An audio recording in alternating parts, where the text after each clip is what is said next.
Bonjour à tous les amis et bienvenue dans cette nouvelle vidéo en compagnie de ma très chère et tendre Laure. Je ne sais pas si vous l'attendiez, nous on l'attendait. On va s'amuser à faire une petite interview. Vous l'avez vu dans le titre, on parle de... Évidemment il revient toujours devant la caméra, lui je sais pas pourquoi, là il est jaloux, il veut passer à l'image. Allez vas-y, même notre petite fille là elle est par terre, elle dit rien. Alors si elle te voit arriver comme ça elle va peut-être être jalouse. Et donc on va parler accouchement parce que oui, comme vous le savez peut-être, mais on le répète pour les nouveaux, Laure a accouché à la maison. Un petit premier mot là-dessus? Génial. Génial, voilà. Mais on va développer un peu plus quand même. Alors, j'ai préparé mes petites questions. Est-ce que tu es prête? Oui. Alors déjà, est-ce que l'accouchement à domicile est légal? Alors, l'accouchement à domicile est légal. On a parfaitement le droit d'accoucher où on veut. Il n'est pas mis en avant, il est toléré, on va dire. Il y a certaines sages-femmes qui le pratiquent. Il est dur de trouver une sage-femme qui soit d'accord pour accompagner les familles qui souhaitent accoucher à la maison. Mais il est tout à fait légal d'accoucher chez soi et on peut même le faire sans sage-femme, auquel cas ça s'appelle un ANA, accouchement non assisté. Mais c'est parfaitement légal.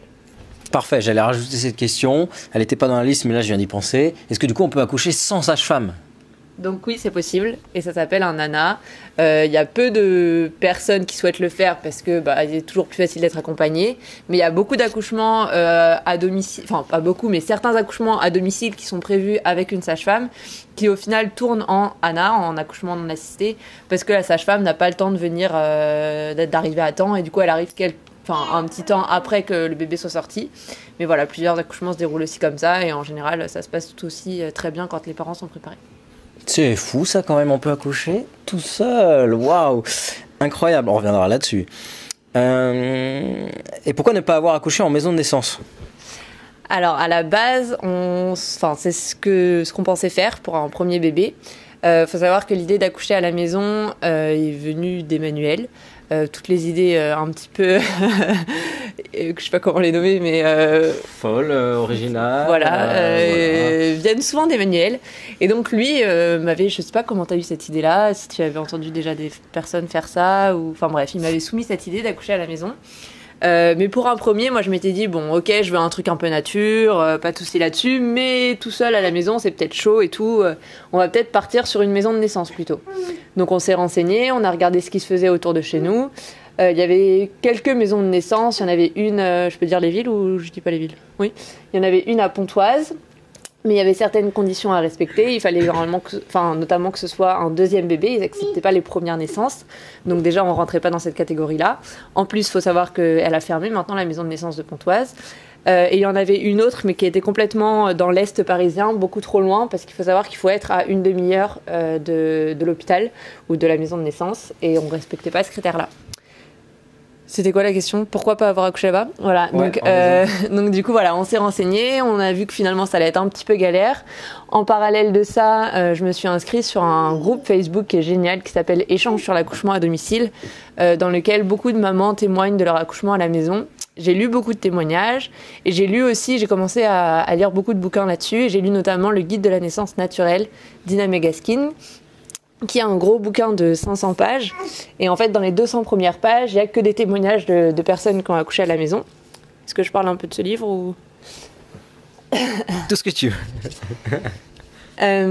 Du coup, ce livre, donc les 200 premières pages, ce sont des témoignages. C'est une dame qui, à la base, n'était pas sage-femme, mais qui est devenue sage-femme, qui, je crois que c'est dans les années 70, aux États-Unis, il faudrait que je vérifie. A monté un peu une communauté de hippies avec son mari et elle a accouché comme ça plusieurs femmes au sein de cette communauté-là. Donc les 200 premières pages sont des témoignages et j'ai beaucoup apprécié tous ces témoignages, ça m'a donné énormément envie. Et à la fin de cette première partie du livre, j'avais plus qu'une envie, c'était d'accoucher à la maison et je me voyais pas faire autrement. Parfait, très bien. On enchaîne. Ça m'amuse beaucoup de faire ça. Pourquoi? Je sais pas. Comment as-tu trouvé ta sage-femme? Alors, je l'ai trouvée grâce à ce même groupe Facebook. Parce qu'en fait, à la base, j'ai tapé sur Google sage-femme, accouchement à domicile avec notre département. Et j'ai pas trouvé tant de choses que ça. J'ai trouvé un premier site qui recensait les sages-femmes qui acceptaient de le faire par département. Mais dans notre département ou aux alentours, il n'y en avait pas. Donc au départ, on m'a passé quelques contacts. Alors j'en ai contacté une qui était dans Paris, mais ça collait plus trop. Ma maman, pareil, avait entendu une dame qui faisait des accouchements à domicile, donc elle m'a passé le contact. Je l'ai appelée, mais voilà, ça matchait pas trop. Parce que c'était soit trop loin ou trop compliqué, ou les sages-femmes ne le faisaient plus, enfin voilà. Et en fait, dans le groupe accouchement à domicile, il y a échange sur l'accouchement à domicile. Donc il y a un fichier dans lequel toutes les dames qui ont accouché à la maison acceptent de transmettre le nom de leur sage-femme, avec l'autorisation bien sûr de celle-ci. Et du coup, en fait, j'ai regardé dans mon département et j'ai contacté une de ces femmes ayant accouché à la maison qui m'a donné le contact de sa sage-femme. On est allé la rencontrer avec Emmanuel et ça a tout de suite collé et voilà. C'est facile ou c'est compliqué de trouver une sage-femme? Parce que là, tu nous as dit la procédure, comment c'était, mais ça t'a pris 1 heure ou un peu plus? Non, c'est pas si compliqué que ça. Il faut juste avoir les bons outils, savoir où trouver l'information. Mais une fois qu'on sait où chercher, ça a été assez rapide. Enfin, notre sage-femme, on l'a contactée rapidement. Et non, tout s'est fait très vite. Il faut juste savoir que les sages-femmes qui font des accouchements à la maison, du coup, elles sont d'astreinte 7 jours sur 7, tous les jours de l'année. Donc, du coup, tous nos premiers rendez-vous, enfin, plusieurs de nos premiers rendez-vous qu'on avait avec elles ont été annulés parce qu'à chaque fois, ça tombait en même moment qu'un accouchement à domicile. On ne peut jamais vraiment prévoir quand c'est. Donc voilà, il faut juste être flexible, savoir s'adapter. Et puis, voilà, on a fini par la rencontrer et ça s'est très bien passé. Donc, c'est pas si compliqué que ça. Encore faut-il savoir où chercher l'information. D'accord, donc c'est pas si compliqué, mais ça demande quand même de sortir des sentiers battus, de voir un peu, voilà. C'est sûr que tu peux pas te référer à ta maman, ta grand-mère, à toutes les femmes que, voilà. C'est un parcours un peu particulier, mais ça se fait. Il faut savoir que c'est possible. C'est pas non plus le parcours du combattant où ça demande pas, je sais pas quoi. Une question un peu liée. Est-ce que c'est pris en charge? Combien ça coûte et est-ce que c'est pris en charge? Déjà, un accouchement normal, c'est gratuit. Là, comment ça se passe? Donc oui, pour un accouchement classique à l'hôpital, tout est pris en charge par la Sécu, à moins d'être en clinique privée, mais sinon tout est pris en charge. Pour les accouchements à domicile, c'est un peu particulier parce qu'en fait, les sages-femmes, étant donné qu'on leur demande de payer une assurance qui est très très très chère, qui est tellement chère qu'elles ne peuvent pas se la payer pour se couvrir en fait, elles prennent alors, pour la plupart et quasiment toutes je pense, des dépassements d'honoraires. À chaque consultation, du coup, il y a toujours un dépassement d'honoraires. Les prix varient énormément en fonction de la région dans laquelle on se trouve. Nous, en région parisienne, forcément, c'est des dépassements d'honoraires qui étaient assez élevés, oui, par rapport à la moyenne. Donc à chaque consultation, il y avait toujours une partie remboursée par la Sécu et parfois des dépassements à notre charge.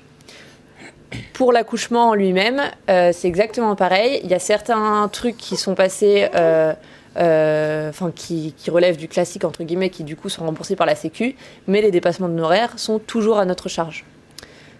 Du coup, ça nécessite quand même un certain coût.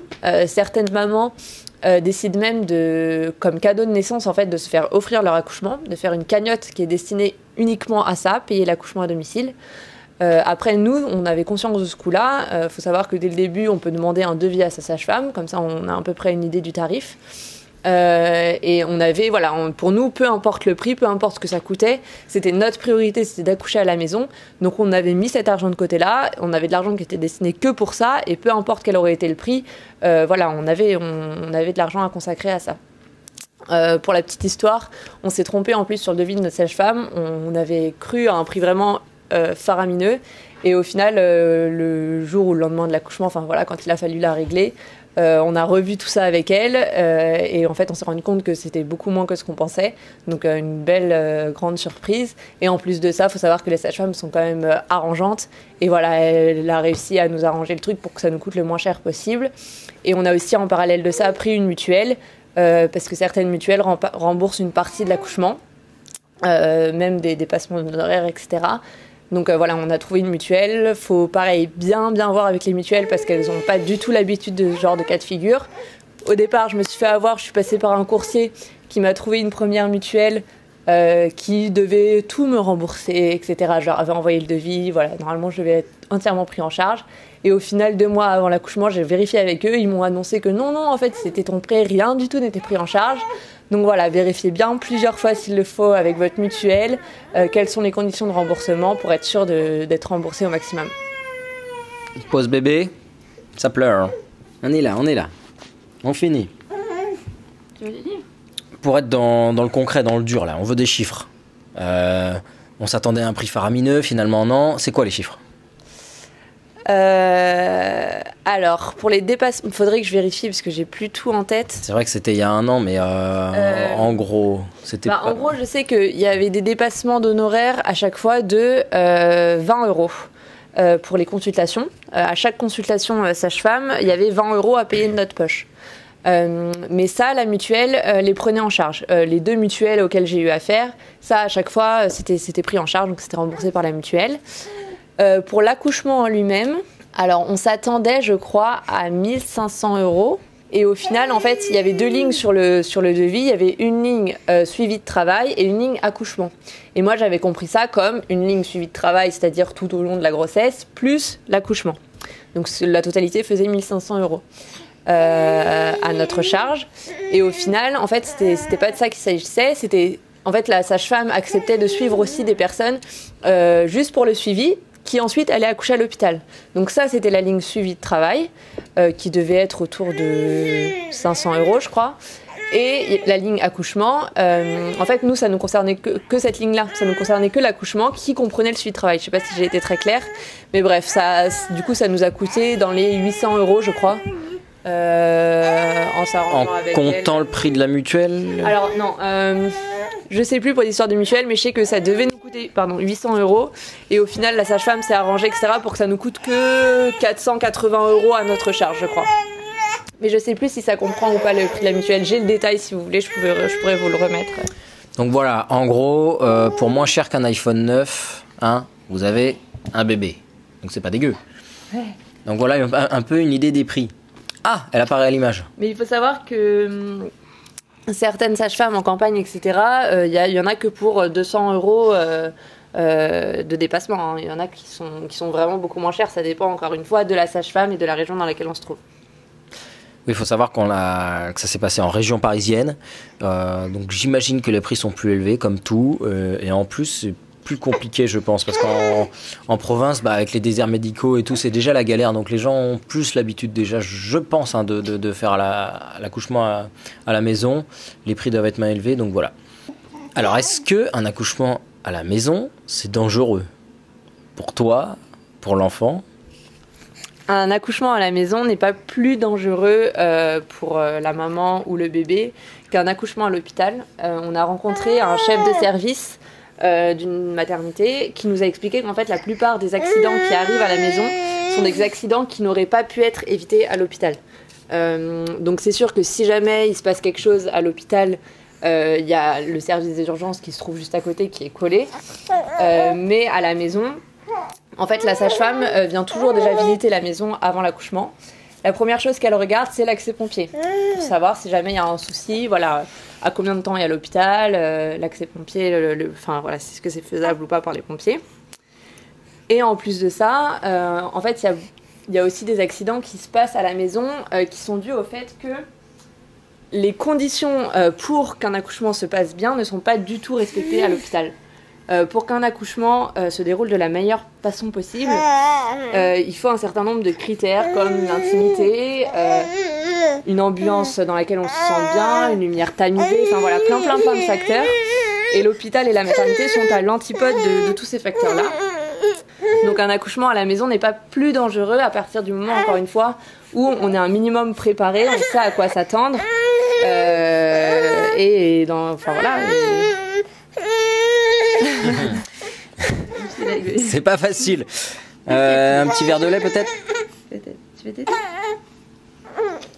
On floutera à l'image. Yes. Ça a l'air d'aller. Si tu as des choses à rajouter que tu peux oublier, tu peux. Ouais, après c'est pas le but, hein, c'est le but, c'est Oui. vraiment que c'est toi qui parles. Moi je suis juste un journaliste. Tu peux nous laisser travailler s'il te plaît ? Ah. Oui, donc non, c'est pas plus dangereux à la maison qu'à l'hôpital. Non. Les risques sont les mêmes. Tiens donc, et on est en 2020 tout ça. Du coup, est-ce que c'est pas un retour en arrière ? Parce que voilà, on est en 2020, les progrès de la médecine, Pasteur, enfin quand même. C'est des connes. Oh, pardon. Non, pour moi c'est pas un retour en arrière, c'est comme tout ce qui est naturel, on a l'impression que c'est un retour en arrière, mais en fait c'est juste un retour aux sources, à ce qui devrait être depuis le début et ce qui n'aurait jamais dû changer. Elle a parlé. Et la péridurale dans tout ça, la sainte péridurale, comment ça se passe? Est-ce qu'on peut avoir une péridurale à la maison? C'est la question qui revient souvent, mais du coup t'as accouché sans péridurale? Bah oui. Tu veux ajouter quelque chose peut-être? Tu es arrivé sans péridurale toi? Mais non. Du coup voilà, la question revient souvent. Est-ce que c'est possible d'accoucher à la maison avec une péridurale? Non, tout simplement parce qu'il n'y a pas du tout l'équipement. Enfin, c'est pas possible. Tu peux pas faire ça à la maison. Moi, le fait d'accoucher sans péridurale, c'était pas quelque chose qui me faisait peur. Ma maman déjà a accouché ses 3 filles sans péridurale, donc je savais que si elle l'avait fait, et la plupart des femmes d'ailleurs sur cette planète ont accouché ou accouchent sans péridurale. Donc c'était pas quelque chose qui me faisait peur. J'ai pareil beaucoup lu à ce sujet. Enfin, quand je dis beaucoup lu, en fait j'ai lu 3 livres, hein, mais les 3 étaient tellement complets que ça m'a suffi pour répondre à toutes mes questions et être vraiment en confiance pour le jour J. J'ai lu notamment J'accouche bientôt, que faire de la douleur, qui est pareil, un très bon bouquin, qui est un peu un condensé de tout ce que raconte Ina May Gaskin dans son livre qui est beaucoup plus gros pour le coup. Et en fait, pendant l'accouchement, je me suis demandé à un moment où j'avais, forcément, on a des contractions, on a des douleurs, etc. Je me suis demandé si à ce moment-là, j'aurais pris la péridurale si je l'avais choisi, si j'avais été à l'hôpital. Et en fait, je me suis dit que non, même à ce moment-là où forcément, je souffrais un peu, je l'aurais pas prise la péridurale. Faut savoir aussi qu'à l'hôpital, beaucoup de femmes choisissent la péridurale quand on leur propose en fait, mais à un moment où il est déjà trop tard, où la péridurale n'a quasiment pas d'effet. Et la péridurale, c'est pas quelque chose d'anodin, on le présente vraiment comme la solution miracle, etc. Mais il faut savoir que ça a aussi des répercussions après sur la fin de l'accouchement. Donc voilà, c'était un choix dès le début de pas prendre de péridurale, et à aucun moment je regrette ce choix, et je pense que ça fait partie d'un des choix que j'ai fait qui a permis que mon accouchement se passe du mieux possible du début jusqu'à la fin. Dernière question, parce que ça devient de plus en plus compliqué. Et de toute façon, j'ai fini. Comment ça se passe s'il y a un problème? Déjà tout au long de la grossesse, si tu as du diabète, si tu as des jumeaux, bon, c'est pas vraiment un problème, mais pour beaucoup si. Et même pendant l'accouchement, si ça dérape. Alors, il faut savoir que pour pouvoir accoucher à la maison, il faut respecter un certain nombre de critères. Il faut vraiment que tous les voyants soient au vert. Alors après, toutes les sages-femmes qui font des accouchements à la maison sont plus ou moins laxistes sur tous ces points-là. Nous, notre sage-femme, pour le coup, elle était très très carrée, et elle nous avait prévenu à chaque fois que si jamais il y avait telle ou telle chose, il se passerait tel ou tel truc. Par exemple, tout bête, mais pour le streptocoque B, qui est quelque chose qu'on peut avoir pendant la grossesse, sur la fin de la grossesse notamment, si jamais on est positif, on doit prendre des antibiotiques pour l'accouchement. Dans le livre d'Ina May Gaskin ou de J'accouche bientôt, que faire de la douleur, elles disent bien qu'on n'est pas du tout obligé de prendre ces antibiotiques-là, qu'on peut faire la guerre à sa sage-femme pour ne pas les prendre. Voilà. Mais nous, notre sage-femme nous avait dit, voilà, moi, comment je fonctionne, si jamais le streptocoque B est positif, il y aura des antibiotiques. Donc elle est parfaitement claire là-dessus. S'il y a le moindre souci, pour se protéger, elle a besoin d'être hyper carrée. Du coup, elle nous avait prévenu de toutes ces conditions-là. Heureusement pour moi, tous les voyants ont été vraiment au vert. J'ai eu aucun souci pendant la grossesse. Mais voilà, si jamais, par exemple, comme le disait Emmanuel, on a une naissance, on est enceinte de jumeaux, l'accouchement à domicile ne peut pas se faire. Enfin, en tout cas, il y a très très très peu de sages-femmes. Je ne sais pas si en France, il y en a qui acceptent de le faire, mais la plupart ne prennent pas de risques et du coup refusent de faire l'accouchement à domicile dans ce cas-là. Pareil pour le diabète gestationnel, certaines sages-femmes acceptent, d'autres n'acceptent pas. Donc voilà, d'où l'intérêt aussi de se préparer en amont au maximum pour être en forme, pour que la grossesse se passe bien. Pendant la grossesse, pareil, faire tout ce qu'il faut pour que tout soit ok. Voilà. Ah oui, et pendant l'accouchement aussi, s'il y a un problème, qu'est-ce qui se passe? Comme j'en parlais tout à l'heure, la sage-femme prend pas de risque. S'il y a le moindre truc, déjà, il faut savoir qu'avec elle, elle a tout le nécessaire pour les premiers soins, les soins de premier secours, bouteille d'oxygène, enfin voilà, ce qu'il faut vraiment en urgence. Mais sinon, elle appelle les pompiers et aussitôt, on est transféré à l'hôpital le plus proche. Voilà, on fait pas n'importe quoi, on joue pas avec le feu et l'objectif de tout ça, c'est vraiment que tout se passe pour le mieux, aussi bien pour la maman que pour le bébé, que pour la sage-femme qui elle aussi prend entre guillemets des risques quand elle accepte de faire un accouchement à la maison. Très bien, merci beaucoup. Je te confie le petit truc, le temps de conclure. J'aimerais juste dire un truc aussi. Elle veut dire un truc. Elle veut dire un truc. Non, mais je voulais juste vous dire que c'était vraiment, je pense, le plus beau choix que j'ai fait dans ma vie. Et je remercie Emmanuel vraiment de m'avoir mis sur cette piste-là.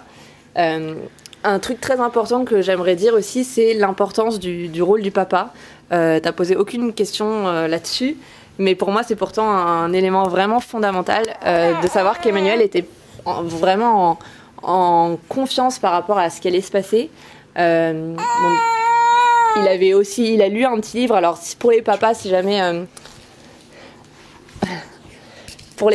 jamais vous voulez vous renseigner un minimum sur la question, il y a le livre de Michel Audin qui, pour le coup, est le condensé de tout. En fait, il y a Ina Megaskin qui est le gros bouquin avec plein de détails. Ensuite, J'accouche bientôt, que faire de la douleur qui résume. Et Michel Audin, c'est vraiment si vous avez juste un petit truc à lire sur la question, c'est ce livre-là, qui est tout petit. Il se lit en une après-midi facile, aussi bien pour les papas que pour les mamans. Emmanuel, du coup, a lu ce bouquin. Bon, déjà, il était un petit peu renseigné sur la question. Moi, à chaque fois que je faisais mes lectures, dès que j'avais un truc intéressant à lui dire, je lui partageais. Mais sinon, il a lu ce bouquin-là. Et voilà, en fait, de savoir qu'Emmanuel était confiant par rapport à la situation pendant toute la durée de l'accouchement, parce que mon accouchement, du coup, a duré au total de la première contraction jusqu'à l'arrivée de Léonore, ça a duré 19 heures. Pendant tout ce temps-là, où on était à la maison, j'ai senti vraiment, il était posé et du coup, j'ai été moi-même posée, je me calais sur lui. Alors que s'il avait été là à courir partout, à s'agiter dans tous les sens, à commencer à paniquer, etc., j'aurais sûrement vécu bien différemment. Et du coup, là, pour raconter un petit peu, je peux raconter peut-être comment ça s'est passé. Faut que je reprenne mon souffle. Il y a beaucoup d'émotions par rapport à cet accouchement parce que c'était vraiment génial et j'aimerais tellement que tout le monde puisse avoir un accouchement pareil. Donc j'ai eu la première contraction à 6h le matin. J'ai envoyé j'ai pas réveillé Emmanuel en me disant je vais le laisser dormir parce que si jamais c'est vraiment le jour J, vaut autant qu'il prenne des forces au maximum. Donc voilà, première contraction à 6h du matin, je me suis levée, je suis allée faire pipi, j'ai fait quelques photos en me disant c'est peut-être les dernières photos que je fais de moi enceinte. Et je suis repartie me recoucher. Vers 8h, Emmanuel s'est réveillé et je lui ai dit écoute, je crois qu'il se passe quelque chose dans mon corps et tout. Il m'a dit quoi, comment ça? Je dis c'est peut-être le jour J. Donc voilà, et bizarrement je m'attendais à ce qu'il pète un câble parce que ça faisait déjà plusieurs jours qu'on en parlait, ou même semaines, où à chaque fois on se disait est-ce que c'est aujourd'hui et tout, et à chaque fois il était tout excité, et là il est resté très calme. Donc déjà dès le début ça m'a pas l'excitation et la panique qui ont pris le dessus. Non, on est resté calme comme ça. J'ai envoyé un petit message à ma sage-femme du coup pour la prévenir, pour lui dire il y a quelques contractions, peut-être que ça peut être aujourd'hui, etc. J'avais une application aussi pour rentrer mes contractions, pour voir leur intensité et leur évolution, leur durée, etc., leur fréquence. Donc j'ai commencé à rentrer mes contractions, etc. Et dès le début elles ont été assez régulières. Et même assez rapprochée. Donc ma sage-femme m'a dit écoute, tu me préviens que quand vraiment l'intensité, on va prendre l'intensité comme référence, et tu me préviens quand l'intensité a vraiment augmenté. Donc ça s'est passé toute la journée, j'étais tranquille à la maison. Emmanuel lui réparait son téléphone, on faisait vraiment chacun notre vie. Et vers 16h, l'intensité a un peu augmenté. Donc voilà, j'ai prévenu ma sage-femme. J'ai commencé à prendre mon ballon d'accouchement. J'étais assise, je me balançais, ça me faisait un petit peu de bien, etc. De 16h à 18h, c'était encore gérable. La sage-femme m'envoyait un petit message de temps en temps. Voilà. À partir de 18h, on a commencé à s'appeler avec ma sage-femme parce que là, l'intensité augmentait. Et rien qu'au son de ma voix, elle arrivait à déterminer si elle avait besoin de venir ou pas. Donc elle m'a dit pour l'instant ça va, écoute, essaye de prendre un bain si tu veux, j'ai pas accouché dans l'eau parce que la piscine qu'avait ma sage-femme n'était pas disponible à ce moment-là. Donc du coup, j'avais quand même l'option baignoire si jamais. Donc j'ai essayé de prendre un bain, mais j'étais pas confortable, donc je suis rapidement sortie. Et puis après, donc je suis retournée dans la chambre, et là, avec Emmanuel, on a trouvé vraiment un truc qui me soulageait beaucoup, c'était le fait de me suspendre à lui. Donc on se tenait les bras au bras et on se balançait comme ça en écoutant de la musique. Ça me faisait beaucoup de bien. On a vraiment su gérer tous les deux les contractions voilà, assez efficacement. Et puis la sage-femme du coup est arrivée qu'à 20h. Et là, l'intensité des contractions augmentait encore un petit peu. Donc elle me massait un petit peu le dos, pareil avec Emmanuel, toujours en faisant le balancier, voilà. Et du coup après, c'est à 22h que j'ai eu la première poussée. Et à partir de ce moment-là, en fait, ça a été un petit peu plus long parce que quand ma sage-femme m'a dit voilà, là c'est la première poussée instinctive, dans ma tête qui disait pousser disait ça va aller assez vite quoi, elle sera bientôt là. Sauf qu'en fait j'ai eu 3 heures de poussée, ce qui est très très long, mais très très efficace pour préserver son périnée. Parce que du coup j'ai eu un périnée entièrement intact, sans aucune éraflure, sans aucune déchirure, rien du tout. Donc la sage-femme me l'a dit d'ailleurs pendant l'accouchement, elle m'a dit voilà, à chaque contraction maintenant on va laisser entièrement remonter le bébé pour masser ton périnée, ce qui va l'assouplir et ce qui va permettre vraiment un passage en douceur pour le bébé. À l'hôpital, les sages-femmes n'ont juste pas le temps du tout de s'occuper comme ça de leurs patientes. Elles ont souvent beaucoup de patientes à gérer à la fois et du coup elles prennent pas le temps de vraiment laisser bébé remonter, redescendre, etc. Elles sont obligées parfois de faire des épisio, etc. Mais à la maison, tout ça, c'est des choses qui peuvent être évitées parce que la sage-femme est là et elle reste avec toi le temps qu'il faut pour jusqu'à ce que ton bébé naisse et pour vraiment prendre soin de toi. Donc voilà, donc à 22h, première poussée, et Léonore est arrivée à 1h30 du matin. Et alors là, c'était un sentiment de malade. J'ai eu à la fin ce qu'on appelle le cercle de feu. Donc c'est un moment où la tête passe, c'est vraiment le moment le plus intense au niveau douleur. Avant ça, la douleur franchement est gérable et aujourd'hui j'en ai pas de souvenir. J'ai juste souvenir de vraiment la sensation de feu au moment où la tête de Léonore est passée. Et une fois qu'elle est sortie, alors là par contre, elle me l'a prise sur moi et elle me l'a posée. Alors là j'étais mon bébé, j'ai pleuré, tout le monde a pleuré, on était vraiment trop émus et c'était incroyable comme sensation. De pouvoir ensuite se coucher dans son propre lit, dans ses draps, tous les trois, enfin vraiment ça n'a pas de prix. C'est vraiment incroyable. Et voilà, de rester dans cette ambiance-là, vraiment cocooning pendant les jours qui ont suivi. Il faut savoir que la sage-femme aussi, pendant les jours qui suivent, viennent à la maison pour vérifier que tout va bien, la jaunisse, le poids du bébé, la taille. Pareil, elle s'est pas embêtée une fois que Léonore est née à absolument chercher à la mesurer, à lui faire les premiers gestes, machin. Elle a fait le strict minimum, la peser, en la mettant dans un lange et à l'aide d'une balance pour peser normalement les poissons à la pêche, pardon. Donc voilà, c'était vraiment très sain comme situation, rempli d'amour, d'émotions. Et voilà, je le souhaite à toutes les femmes de pouvoir accoucher de cette manière-là, parce que c'est la plus belle chose qu'on puisse faire. Déjà, mettre au monde un bébé, c'est la plus belle chose qu'on puisse faire, mais alors quand toutes les conditions sont respectées pour que ça se passe bien, voilà, c'est la plus belle expérience que peut nous offrir la vie. Je crois que j'ai fini. Je sais pas si il y avait autre chose à rajouter ou pas, si tu veux faire un dernier coucou. Je vous laisse avec Emmanuel qui du coup va faire la petite conclusion et je vais m'occuper de notre petite Léo. Bon, me voilà de retour. Eh bien, c'est parti en petit témoignage. C'était pas prévu, mais c'est parfait, c'est très bien. Comme ça, vous savez tout ce qui s'est passé.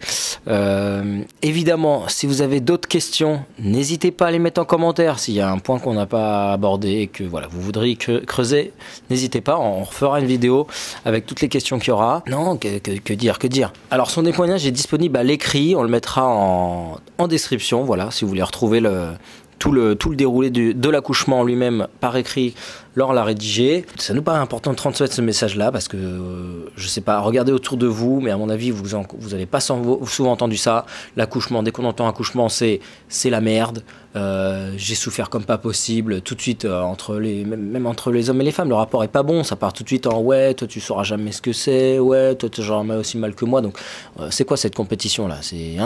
Nous, on n'est pas là-dedans. Là, vous voyez que ça s'est passé complètement différemment. Alors, on nous a dit aussi qu'on avait de la chance. Ça, c'est quelque chose qu'on a entendu plusieurs fois, mais vous avez de la chance, voilà, que ce soit bien passé. Mais nous, on ne croit pas à la chance. Nous, on croit je sais pas, au travail, à la connaissance, à la vérité, enfin tout genre de choses. La prière aussi, on a prié aussi pour que ça se passe bien. Et surtout, on s'y est préparé, voilà, il n'y a pas de chance, il n'y a que de la préparation. Vous croyez quoi? Vous croyez qu'on s'est pointé comme ça dans un hôpital? Donc je voudrais pas être agressif avec les personnes qui vivent comme ça, évidemment. Toutes les femmes qui n'ont pas pu connaître ça, ou le prenez pas mal. Je sais pas où est-ce que vous en êtes de votre rapport à l'accouchement. Je sais nous, on a entendu des témoignages terribles où ça se passait hyper mal. Des mamans traumatisées, elles ont frôlé la mort. Du coup, elles s'arrêtent à un bébé, elles veulent plus jamais entendre parler de ça. Enfin, on trouve ça hyper triste, on trouve ça horrible, nous. Donc, l'accouchement à domicile, c'était la continuité, c'était une évidence. Moi qui fais de la naturo depuis 5 ans, qui me passionne pour le sujet, je vois déjà, pour moi, qu'est-ce que ça a changé pour mes migraines, pour ma vision. Donc je vais pas vous refaire tout le topo, mais donc, pour moi c'était une évidence qu'il y a une bonne manière de faire, elle est là, c'est pas compliqué. Donc pour tout ce qui est de retour en arrière, on est en 2020, machin et tout, oui, la péridurale, ça date des années 50. Ça, c'est un retour en arrière. Ce que la modernité veut, si vous voulez être dans le progrès, dans la modernité, c'est de prendre le meilleur de l'ancien, le meilleur de tous les mondes. Et puis on s'en sort très bien comme ça. Vous croyez qu'on s'est pointé comme ça? Oh là, ça part en manuselage. Mais on avait un plan A, un plan B, un plan C. Laure l'a pas précisé, mais évidemment, on était aussi inscrit en maternité. Évidemment, notre dossier était donné à la maternité la plus proche au cas où les pompiers devaient nous y emmener. Donc on avait 3 plans. On avait l'accouchement à domicile, on avait un accouchement en mater, la mater la plus top et la plus physio, celle avec le docteur dont Laure a parlé là, qui nous a pris. Il était génial, le docteur de Sarcus à Nanterre. Si vous voulez une bonne maternité dans la région parisienne, allez dans celle-là. On aurait pu être très mal reçu. On a été aussi en rendez-vous avec l'anesthésiste, ça a été, mais souvent c'est chaud avec l'anesthésiste. Mais voilà, on a eu rendez-vous avec un docteur, avec un anesthésiste, et voilà, ils avaient le dossier. Si jamais ça pouvait pas se faire parce que voilà, 1 mois avant il y avait un souci ou quoi, c'est pas grave. Et nous on était ok avec ça. Donc c'est ça la modernité. C'est comme ça qu'il faut opérer. Mais ne pas tout de suite aller vers l'urgence. Imaginez, moi c'est une image que j'ai envie de donner, c'est imaginez qu'il faille se faire un lavement à chaque fois qu'on a envie de faire caca. Et à chaque fois que vous êtes constipé, oui, un lavement permet d'aider à faire caca, mais c'est une solution ultime, c'est une solution de secours, voilà, en cas d'urgence, en cas de problème. Donc l'accouchement médicalisé, voilà, entre 4 murs, avec des néons et toute une équipe médicale, c'est en cas de problème. L'accouchement, il n'y a rien de plus naturel. Si vous êtes ici, vivant aujourd'hui, c'est parce qu'il y a des générations entières de bonnes femmes qui ont accouché dans les bois, dans la forêt, dans un canapé, dans un lit. Alors oui, il y a eu des morts, oui, ça fait partie de la vie, voilà, tout n'est pas tout rose. Mais merde, ne pas partir systématiquement vers le médical et vers... Voilà, c'est du bon sens. Vous avez envie de faire caca, vous vous mettez dans la bonne position. C'est pareil pour le caca. Tout le monde fait caca comme ça. Voilà, il faut faire caca comme ça. Et l'accouchement, c'est pareil. Tout le monde fait n'importe quoi. Aujourd'hui, on a toutes les études, tout le travail on sait comment il faut faire pour que ça se passe bien. Les premiers à avoir bossé là-dessus, c'est les vétérinaires, voilà. Ils se sont rendus compte que pour qu'un animal il accouche bien, il fallait qu'il soit au calme, loin du groupe. Souvent ça se passait la nuit. Enfin, vous voyez, il y a des choses qui doivent être réunies pour que ça se passe bien. C'est comme tout, c'est comme la digestion, c'est comme le sport, voilà, où vous n'allez pas faire du sport alors que vous n'avez pas dormi, vous avez dormi une heure. Enfin, il faut des conditions pour que ça roule, quoi. Donc voilà, c'est pas plus compliqué que ça. On vous souhaite de vivre la même chose, voilà. Elle revient, elle veut rajouter un petit truc. Là, ça y est, on est chaud. C'est notre sujet, ça. Oui, je pensais juste, en entendant Emmanuel parler, là, à toutes les couples, les mamans qui ont voulu accoucher de manière naturelle, en maison de naissance ou en plateau technique, ou voilà. Et pour qui ça s'est mal passé. Rien que dans mon entourage, j'en connais 3 amis qui, comme ça, ont voulu accoucher de manière naturelle, qui avaient tout prévu et pour qui ça a tourné au fiasco. Je connais pas les raisons pour lesquelles ces accouchements ne se sont pas passés comme ça aurait dû se passer. On peut émettre des hypothèses, peut-être que parce qu'au final, les plateaux techniques, les maisons de naissance, ça reste encore trop proche de l'hôpital, peut-être. Peut-être que les conditions ne sont pas suffisamment respectées pour que tout se passe bien. Peut-être que la maman n'était pas suffisamment en forme. J'en sais rien, il peut y avoir 1 milliard de raisons. Pour toutes ces personnes-là, voilà, je suis désolée que ça ne se soit pas bien passé, pas comme vous l'aviez imaginé. Mais c'est aussi important, du coup, de partir en tête, avec l'idée en tête que, voilà, comme l'a dit Emmanuel, on a un plan A. Le plan A, c'est l'accouchement à domicile, en maison de naissance, de manière naturelle, etc. Ça peut être le plus beau plan qu'on peut avoir, mais on était vraiment ouvert à ce que ça se passe aussi mal. Et du coup, si à partir de ce moment-là, on s'imagine aussi que ça peut complètement être différent, que ça peut être en maternité et qu'on est ok avec ça, qu'on a rencontré le personnel de la maternité, etc. Et ben du coup, peut-être que la pilule passe mieux si jamais l'accouchement ne se déroule pas comme prévu. Donc voilà, si jamais vous désirez qu'on vous a donné envie avec cette vidéo d'accoucher de manière la plus physiologique possible, la manière la plus naturelle possible, bah gardez en tête que ça peut aussi se jouer différemment et que même si ça se joue différemment, c'est ok. C'est pas grave, il faut y être préparé et ça peut être différent. Et c'est important aussi pour ça d'être informé sur tout ce que va vous proposer l'hôpital, tout ce que peut vous proposer les maternités, pour aussi dans ces moments-là, alors ça va plus être le rôle du papa, mettre des stops malgré ce qui se passe, leur dire bon bah ok, finalement on accouche en maternité, mais voilà, il y a certaines choses, on peut quand même négocier. On n'est pas... on n'est pas esclave entre guillemets de ce que vont nous proposer l'hôpital, et bien sûr en fonction de la gravité ou pas de l'accouchement, on peut toujours négocier pour que ça se passe de la meilleure manière possible. Et au pire des cas, bah voilà, lâcher prise totale, accepter que ça se passe comme ça se passe. Pour toutes les mamans pour qui ça s'est pas passé comme vous auriez voulu, c'est pas pour autant que qu'il faut lâcher cette idée-là et peut-être envisager ou pas un accouchement à domicile où là vraiment toutes les conditions seront respectées. À voir. Mais en tout cas voilà, pour toutes ces femmes-là, je vous fais un gros bisou, je pense fort à vous et j'espère que vous gardez quand même espoir en un bel accouchement pour des prochains bébés. Ah là là là là, beaucoup d'émotions ce soir parmi nous. Juste pour revenir sur ce que vient de dire Laure, c'est que c'est un principe auquel on croit, que j'ai appris en système A, aussi dans une vidéo que je vous avais parlé, l'art de la guerre de je sais plus qui, l'autre chinois là. C'est un principe connu, voilà, c'est qu'il ne faut pas avoir de plan B. Il ne faut pas partir à la bataille avec un plan B, parce que c'est sûr que tu vas craquer. Donc évidemment, si tu pars à l'hôpital avec l'idée que tu vas avoir, si jamais il y a problème, il y a le péridurale, si jamais il y a la césarienne et tout, tu as de grandes chances pour partir là-dessus, parce que c'est prévu, c'est dans ton plan B, et si mentalement t'es pas assez forte, c'est sûr que tu vas lâcher. Et de toute façon, c'est sûr, c'est connu, ça fait partie de l'accouchement. Comment ça s'appelle quand tu as l'impression de mourir? Ah, la phase de désespérance. Voilà, c'est connu. Dans tous les bouquins et tout, alors je ne sais pas si on vous l'a dit si vous allez en maternité, mais il y a une phase, ce qu'on appelle une phase de désespérance, c'est-à-dire que juste avant que le bébé arrive, la maman croit qu'elle va mourir, c'est une certitude, elle sent que c'est plus possible, elle va crever, et là elle vous commence à vous dire des trucs horribles, mais je vais mourir, tuez-moi, enfin des trucs horribles, donc il faut être prêt, donc messieurs, il faut être au courant que votre femme elle va péter un câble, elle peut devenir complètement folle, que vous n'allez pas la reconnaître. Moi, j'ai été sous le choc parce que je pensais que j'allais faire des câlins, des papouilles, des massages pendant tout le truc. J'ai pas eu le droit de la toucher. Elle voulait à peine que je la regarde et je pouvais pas lui parler. Elle me demandait des verres d'eau. Je lui ai apporté un verre d'eau. Je lui disais ça va ma chérie et tout. Elle m'envoyait chier. Elle a jamais été comme ça. Elle a jamais été comme ça dans la vie. Et là, je m'en prenais plein la gueule. Donc, il faut être préparé à ça. Pourquoi je disais ça? Je sais pas, mais ça vient un peu en contradiction avec ce qu'on a dit. Vu que Laura plan B de pensée. Faudrait que tu remettes un. On n'arrête pas de parler de plan B. Tu dis il faut pas plan B. Vous voyez, c'est hyper complexe. On vous a parlé de plan A, plan B, plan C, et en même temps, on vous dit qu'il ne faut pas le faire.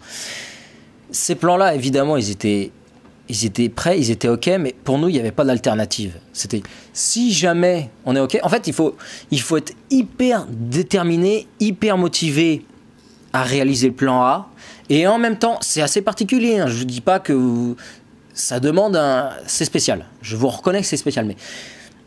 Et en même temps, il faut être ouvert et en adaptation. Voilà, c'est si jamais ça part en couille, ça tourne en pompier, machin, être OK, c'est pas grave et machin. Et je pense que c'est le fait voilà, d'être hyper motivé qui pour nous, mais c'est une évidence, ça va se passer bien, ça va se passer comme ça.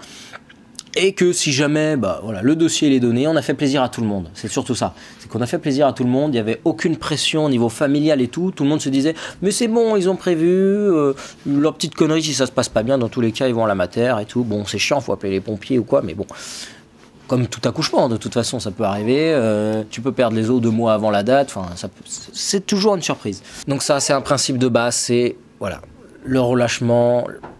Toute la préparation, elle est mentale en fait, c'est surtout là-dessus, c'est les lectures et tout, c'est de comprendre comment ça se passe un accouchement, parce que vous partez à la bataille, là, vous partez à accoucher, vous savez même pas comment ça se passe, vous savez pas toutes les étapes, les processus, attends, tout a été repéré, enfin, on sait très bien comment ça se passe dans le corps, au niveau hormonal et tout, c'est un truc de dingue, c'est hyper intéressant, donc au moins connaître un minimum, donc attention, tout ce qui est préparation à l'accouchement, où c'est ah oui, il faut respirer comme ci, il faut respirer comme ça, Tout ça, c'est de la merde, tout ça, c'est conneries. Hein. La préparation, c'est dans la tête, soyez prêts. Et dernière chose, là, j'insiste, vous, messieurs, je vous regarde droit dans les yeux, je vous prends par le col et je vous mets 2 baffes dans la gueule. Il y en a marre des mecs qui n'ont pas de couilles. Si c'est la merde sur terre, c'est parce que les femmes font n'importe quoi et parce que les hommes ils font n'importe quoi, d'accord. Si tout le monde était aligné et chacun à sa place, ça se passerait mieux.